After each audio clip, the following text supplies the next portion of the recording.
On the day of our honeymoon departure, he presented divorce papers before me. I'm taking my whole family with me. If you don't like it, we'll get divorced. Fine, but I'm still single, you know. Huh? I screamed in my mind as he stood there dumbfounded. Take that! My name is Emma, 35 years old, and I work at a real estate company. I enjoy my work and find it fulfilling, and I have been fortunate to have supportive seniors and juniors. On the other hand, my personal life lacks any particular hobbies, and I have never had a boyfriend. I secretly felt anxious. My friends were getting married one after another, reaching their peak at 30. There are only a few of us who are still single. My juniors also left the company one after another, and each time it felt like a stab in the chest. That's when I met Brian through a friend's introduction. He was 2 years younger and had a smile that tickled my maternal instincts. He spoke few words and always listened to my opinion when making decisions. He always prioritized my thoughts. Never having any experience with men before, I quickly fell for Brian's personality. Our relationship developed smoothly. When I mentioned marriage, he responded, "Then let's get married." When it comes to marriage, a dozen of decisions must be made. Wedding ceremony, honeymoon, and a new home to live in together. It's a once-in-a-lifetime major event, so I wanted to make decisions together. But no matter what we decided, he would always listen to my opinion. He wouldn't express his own opinion, just agreeing with me. Brian's personality felt a bit unreliable, and I started to feel dissatisfied with him. There is another thing that troubles me. It's my relationship with my mother-in-law. My mother-in-law's personality was completely different from Brian's easygoing nature. She doesn't listen to my opinions and immediately imposes her own ideas. Emma, when you get married, of course you'll quit your job and focus on taking care of the house, right? At your age, if you don't hurry, you won't be able to have children. Brian is working hard, so as a woman, you should focus on the family. It's the wife's duty to support her husband. When I went to greet her, these were the first words she directed at me. The husband works outside, and the wife takes care of the home. She still holds on to such old-fashioned ideas. The truth is, I earn more money than Brian. He doesn't seem to think much about it, and has even told his parents about it. But his mother doesn't seem to like it. A woman who earns more than a man doesn't have any charm. Maybe you can't do any household chores, can you? A wife should be able to cook, do laundry, clean, and take care of her husband's health. Can you do that? My mother-in-law said, looking down on me. If it were Brian saying that, it would be one thing, but isn't it different when it's my mother-in-law? It's not something to brag about, but I can manage all household chores since I've been living alone for a long time. And I have no intention of quitting my job after marriage, and I want to prioritize myself as much as Brian. That's what I thought. But Brian didn't help me even when my mother-in-law criticized me. Instead of refuting my mother-in-law, he nodded along with her statements. Because of that, I felt a bit uneasy about Brian. Can I really rely on someone like this for the rest of my life? Well, Brian is younger than me after all. Maybe he'll become more reliable in the future. If this marriage falls through, I might never get married in my life. Anxiety and desires clashed in my mind, swirling around in endless conflict. However, time doesn't wait, even if I'm troubled. There are so many things I need to decide for the wedding, the destination for the honeymoon, applying for time off from work, and so on. The to-do list keeps piling up. With a sense of unease, I spent busy days preparing for both work and marriage. One day, I consulted Brian. I think, considering our work, we can only take a long vacation at this time, so is it okay to have the honeymoon during this period? Yeah, I think it's fine. Both Brian and I have similar quiet periods at work. If we want to take a long vacation, this is the only timing we have. The problem is the wedding. The venue I've always dreamed of is so popular that it's booked for over a year in advance. In that case, what about going on the honeymoon before the wedding? I looked it up and it seems some people do that. If we have the wedding first, it will be another 2 years before we can go on the trip. If you are okay with that, Emma, then I'm fine with it too. I thought Brian wouldn't object, but to agree so readily. At this rate, it seems like all my opinions will be accepted for the honeymoon destination, the menu for the wedding, and the decoration of the venue. I do have a desire for Brian to express his own opinions a little, but it's better than being opposed.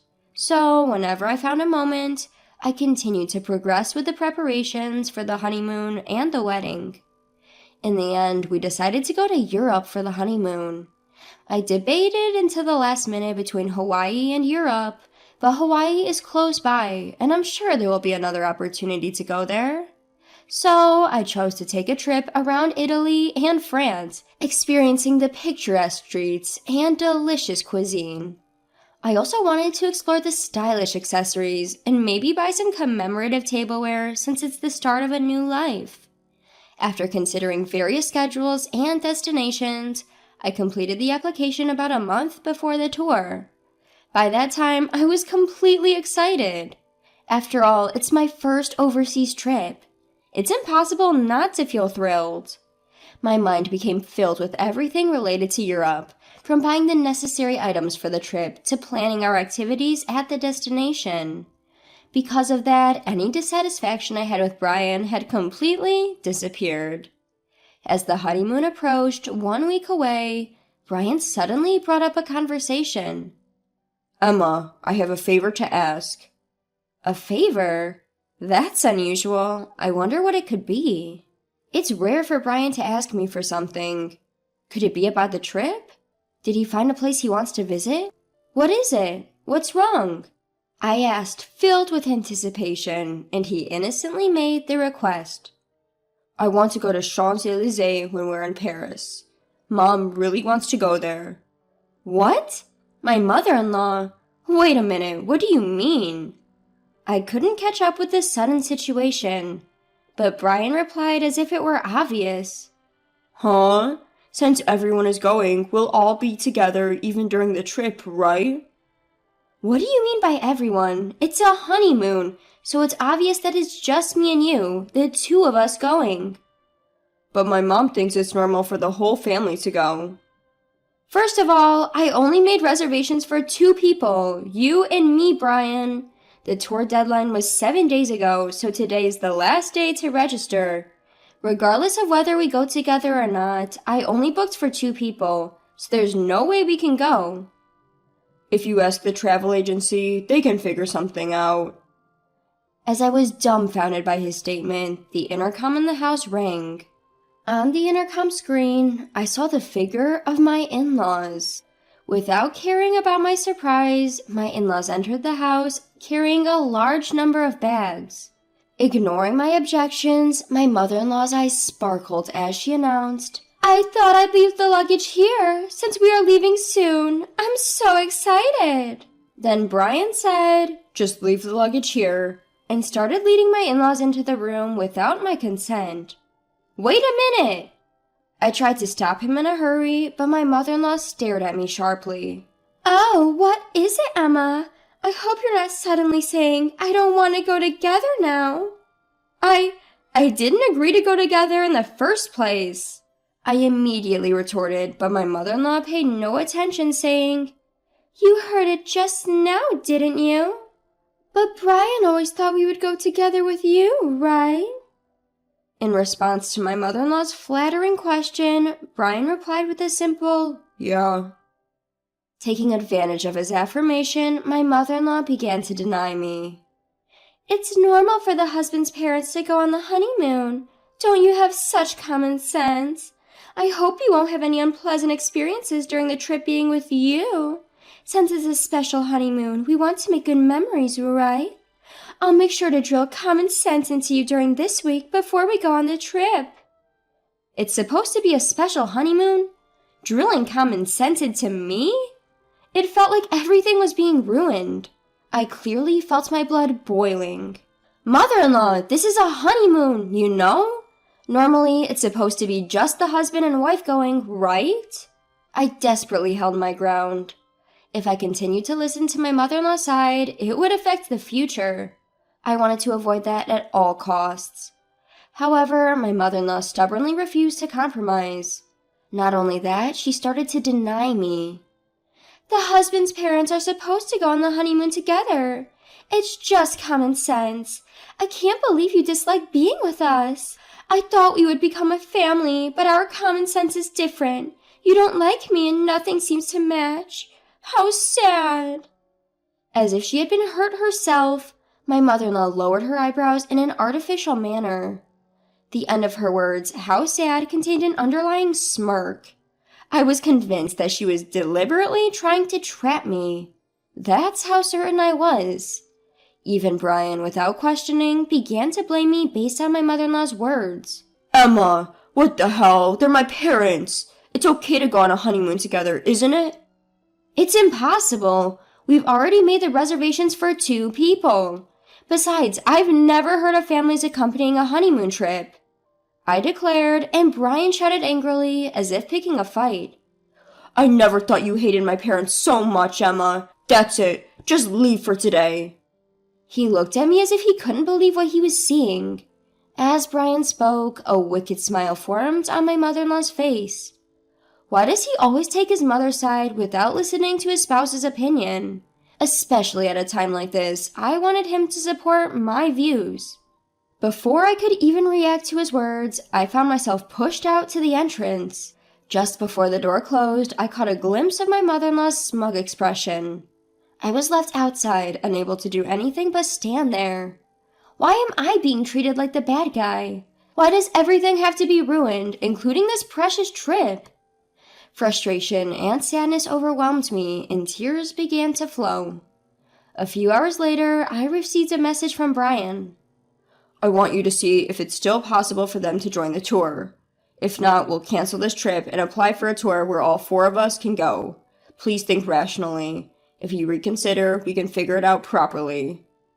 I don't think I'm in the wrong, so I have no reason to apologize or respond. Brian must be angry too, because there was no contact after that message. Time passed, and the day of our honeymoon departure finally arrived. I couldn't imagine enjoying it in this state, but we had been preparing for this honeymoon for a month. I couldn't refuse. As I prepared to leave the house with a heavy heart, the intercom rang. Brian had come to pick me up. We hadn't seen each other since that incident, so I didn't know what kind of face to put on. The fact that he came to pick me up meant that he still intended to go on the trip. But he didn't have a single suitcase with him. Instead, he handed me a divorce paper. After hurting my parents, you still intended to go on this trip, didn't you? I'm taking my entire family on this honeymoon. If you don't like it, let's get a divorce. My mom said it would be better that way. Saying that, he thrust the divorce paper in front of me. In that moment, I finally realized what kind of person he was. I thought he would listen to my opinions and prioritize me, that he was kind, but that wasn't the case. This man is just someone without his own opinions, and he prioritizes his family over me. That's Brian. As I came to that realization, I felt my feelings for him cooling down. Even if I were to marry him, I couldn't see myself overcoming the many challenges that awaited us in the future. And becoming a family with that mother-in-law, it was an impossible scenario. Determined, I pointed at the divorce paper in front of me and said, "Sure, but I'm still single, you know." Huh? Brian exclaimed, clearly surprised by my words. Single? What do you mean? Weren't you listening? We talked about going on the honeymoon, but delaying the registration until the day of the ceremony. I made sure to get your permission, Brian, you know. You didn't forget, did you? The marriage certificate is still in the drawer, and you even said, "If you are fine with it, Emma, then I'm fine too." That's right. Divorce or not, we're not even married yet. There's no problem with going on the honeymoon with my maiden name. Perhaps you remembered my words as Brian's expression suddenly changed. But immediately he turned red and raised his voice in frustration. Are you out of your mind? To give up on marriage just because of a honeymoon? Get a grip. I responded, matching Brian's intensity with my own strong voice. This is the result of me being rational. I've been so desperate to get married that I couldn't see reality clearly. I don't think I can be happy marrying someone who doesn't listen to the opinions of their future spouse and doesn't support them. I'd rather stay single for life. Thanks for making me think that way. Haste makes waste. I keenly felt that this saying was true. Hey, Emma, let's calm down and start over from scratch, okay? He looked like he was about to cry. His pleading voice trembled. But I won't be fooled anymore. I will break free from this guy. Without realizing it, I found myself shouting loudly at Brian. If you're so desperate for a family trip, why don't you go with your family of 3? But in return, you'll have to plan everything, from the tour reservations to the itinerary, all by yourself. After always relying on others, it's about time you experience the difficulty yourself. If you think you can handle it, go ahead, you indecisive man. I pulled out the marriage certificate from the drawer and tore it to shreds in front of Brian. In response to this sudden turn of events, his mouth was left hanging open. Overwhelmed by my determination, Brian was completely taken aback. Well, do you understand how serious I am now? I refuse to have a future that's pitch black. It's over between you and me. Why don't you hurry back to your beloved mommy and cry to her, you mama's boy? Leaving a dumbfounded Brian behind, I slammed the front door shut. Given his state, he might actually go cry to his mother. I could easily imagine him doing that. Afterward, I contacted the tour company to cancel our reservations. Since it was a same-day cancellation, we were charged 100% of the cancellation fee. I billed Brian for the entire fee since he was the one who ruined our honeymoon. It was the natural outcome.